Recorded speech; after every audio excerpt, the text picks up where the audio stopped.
சிறுவயதில் இருந்த ஹனுமான் ஒரு காலை எழுந்ததும் கடும் பசியில் வாடினார். கிழக்கே பார்த்தார். சூரியன் உதயமாகி ஒரு பெரிய சிவப்பு பழமாக தெரிந்தது. அது ஒரு இனிப்பு பழம் போல இருக்கிறது என்று நினைத்து ஹனுமான் வானத்தை நோக்கி பாய்ந்தார். அப்போது சூரியனை விழுங்க வருகை தந்த ராகுவை அவர் வாளால் பிடித்து எறிந்தார். இதைக் கண்ட இந்திரன், இந்த குட்டி தேவன்களின் சட்டத்தை மீறுகிறான் என்று கோபமடைந்தார்.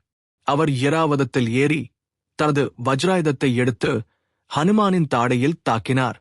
ஹனுமான் மயங்கி பூமியில் விழுந்தார். மலை ஒன்று சரிந்தது போல. அவரை பார்த்த பவன்தேவர் தாங்க முடியாமல் உலகிலே காற்றை நிறுத்திவிட்டார்.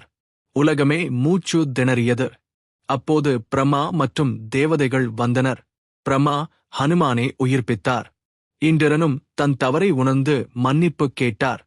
அன்றில் இருந்து அந்த பாலகன் ஹனுமான் என்று அழைக்கப்பட்டார். அவனைக் கொல்ல வல்ல ஆயுதம் எதுவும் இல்லை. ஆஞ்சநேயர் பக்தி உங்களுக்கு பிடித்திருந்தால் இந்த வீடியோவை லைக், ஷேர், சப்ஸ்கிரைப் பண்ணுங்க. ஜெய் ஆஞ்சநேயா.